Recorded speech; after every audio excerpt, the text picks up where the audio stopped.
Hello வெல்கம்ங்க movies and ஆஸ்பெக்ட்ஸில் இன்றைக்கி நம்ம என்ன ஃபிலிம் பற்றி பார்க்க போகிறோன்னா பொங்கலுக்கு இப்போ திடீர்னு எங்கேருந்தோ அந்த மாதிரி வந்திருக்க வாத்தியார் தான். இப்போ யூஸ்வலாக வந்து ஜனநாயகன் வரலன்ட்டு போஸ்ட்பான் ஆனதுனால கடைசி நேரத்தில் தியேட்டருங்களெல்லாம் யார் காப்பாற்றுவா அப்படின்ற மாதிரி ஒரு சுச்சுவேஷனில் பராசக்தியும் சரியாக போகாது. இந்த சுச்சுவேஷனில் இந்த ஃபிலிம்லலாம் லாஸ்ட் சீனில் வந்து எம்ஜிஆர் வாத்தியார் அவர்கள் காப்பாற்றுற மாதிரி இப்போவும் வாத்தியார் வந்திருக்காரு. தியேட்டர்களை இவர் காப்பாற்றுவாரா என்னன்றதை நம்ம இந்த ரிவ்யூவில் தெரிஞ்சுக்கலாம்.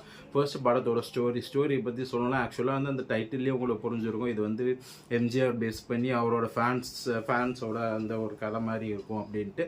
அப்படி தான் படம் ஆரம்பிக்குது. ராஜ்கிரண் வந்து ஒரு தீவிரமான ஒரு எம்ஜிஆர் ஃபேனாக இருக்காங்க. அண்ட் வந்து அவங்க வந்து எம்ஜிஆர் இறந்த அதே டேட்டில் அதே டைமில் வந்து கார்த்தி அவங்களோட பேரன் பிறகுறாரு. ஸோ வந்து இவர் எம்ஜிஆரோட மறு உருவமாகவே பார்த்து அதே மாதிரி வளர்க்குறாரு. எம்ஜிஆரோட நல்லதெல்லாம் சொல்லி கொடுத்து அவரை மாதிரி சண்டை போடுற ட்ரைனிங் கொடுத்து யோகாசனம் பண்ணி கொடுத்து எல்லாமே அதே மாதிரி ஃபாலோ பண்ணி வளர்றாரு. ஒரு ஸ்டேஜுக்கு மேலே வந்து கார்த்தி ஒரு 15-20 வயசு கிட்ட வரப்பெல்லாம் வந்து அவருக்கு புரியுது இவர் வந்து ரொம்ப ஸ்ட்ரிக்டாக நம்மளை வளர்க்குறாரு, இப்படி இருந்தால் நம்மளால் பழைக்க முடியாது அப்படின்னு தெரிஞ்சுட்டு இவர் வந்து அவர் தாத்தாவை வந்து நல்லவனாகவே நம்ப வச்சு இவர் வந்து அவர் போக்கில் வளர ஆரம்பிக்கிறாரு. தாத்தா ஆசைப்பட்ட மாதிரி போலீஸாகவும் ஆயிடுறாரு. அவங்க தாத்தா வந்து இவர் ஒரு நேர்மையான போலீஸ், எம்ஜிஆர் பேரை காப்பாற்றுற மாதிரி நல்லதை மட்டுமே பண்ணக்கூடிய ஒரு போலீஸாக இருப்பார் நினச்சிட்டு இருக்கிறப்ப இவர் வந்து இந்த பக்கம் வந்து அவர் தாத்தாவை மட்டும் அப்படி நம்ப வச்சு இவர் வழக்கமாக அந்த லஞ்சம் வாங்குறது, கெட்டவங்க கூட சேர்ந்து பணம் சம்பாதிக்கிறது, அந்த மாதிரி வேலையெல்லாம் செஞ்சுட்டு இருக்கிற ஒரு ஆளாக இருக்கார். ஸோ இப்படி இருக்கிற சுச்சுவேஷனில் சத்யராஜ் வந்து ஒரு பெரிய ஸ்டெர்லைட் கம்பெனி மாதிரி ஒரு கம்பெனியோட எம்டியாக இருக்கார். ஸோ அதுக்கு ஆப்போசிட்டாக ஜனங்க போராடுறாங்க. அந்த போராட்டத்தில் வந்து ஜனங்களை கலைக்கிறதுக்கோசரம் கலவரம் உண்டு பண்ணி அந்த போராட்டக்காரர்கள் சுட போகிறாங்க அப்படின்ற நியூஸ் வந்து ஆல்ரெடி நியூஸில் லீக் ஆகிடுது. இந்த மாதிரி பண்ண போகிறாங்கன்னு அவங்க பிளான் பண்ணுறத யாரோ வந்து ஹேக் பண்ணி நெட்டெல்லாம் ஹேக் பண்ணி அந்த உண்மையை தெரிஞ்சுக்கிட்டு அதை வந்து ரிலீஸ் பண்ணிடுறாங்க நியூஸ் சேனலுக்கு.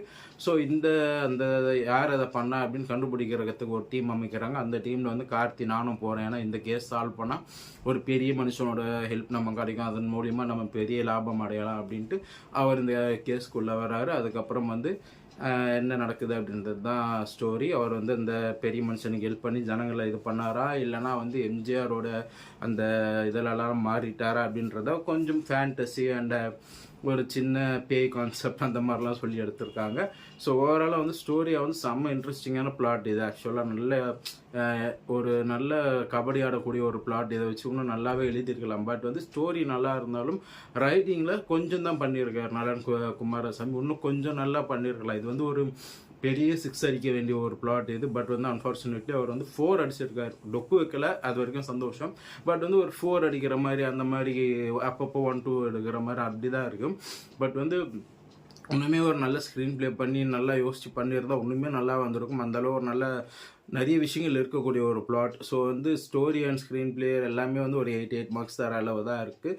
அண்ட் ஆக்டிங் கார்த்தி வந்து எம்ஜிஆராகவும் இருக்கட்டும் கார்த்தியாகவும் இருக்கட்டும் 2 கேரக்டருமே சூப்பராக பண்ணியிருக்காரு. ஒரே சீனில் வந்து 2 பேரும் மாறி மாறி வரக்கூடிய அந்த சீன்லலாம் வந்து நல்லாவே வித்தியாசம் காமிச்சிருக்காரு. பாடி லாங்குவேஜ்லேருந்து டைலாக் டெலிவரியிலேருந்து எல்லாமே நல்லா பண்ணியிருக்காரு. ஸோ ஆக்டிங்க்கு நம்ம வந்து 9 மார்க்ஸ் தரணும். அண்ட் வந்து மியூசிக் வந்து இந்த படத்தில் அந்த எம்ஜிஆரோட பழைய சாங்ஸ்லாம் சிலது வந்து ரீமிக்ஸ் பண்ணியிருக்காங்க. அதெல்லாம் கேட்க நல்லா இருந்துச்சு. அண்ட் பேக்ரவுண்ட் மியூசிக்குமே நல்லா இன்ட்ரெஸ்டிங்காக பண்ணியிருந்தாங்க. 9 மார்க்ஸ் தரலாம். அண்ட் வந்து நெக்ஸ்ட் வந்து பார்த்தீங்கன்னா இந்த படத்தில் வந்து சப்போர்ட்டிங் காஸ்ட்டாக வந்து நிறைய எம்ஜிஆர் கேரக்டர் போட்டு அங்கங்கே வர மாதிரி ஆனந்த் ராஜ் சாரும் அந்த மாதிரி பண்ணியிருப்பார். அதுவும் நல்லா இருந்துச்சு. அண்ட் வந்து ராஜ்கிரண் சார் பற்றி சொல்லவே வேணாம். அவர் எப்போவுமே வந்து இந்த மாதிரியான கேரக்டர்ஸ் நல்லா பண்ணுவார். ஸோ வந்து எல்லாமே சப்போர்ட்டிங் காஸ்ட்டும் எல்லாம் நல்லா பண்ணியிருந்தாங்க. 8 மார்க்ஸ் தரலாம். ஓவராலாக வந்து இந்த ஃபிலிம்க்கு வந்து ஒரு 80 to 85 மார்க்ஸ் தரலாங்க.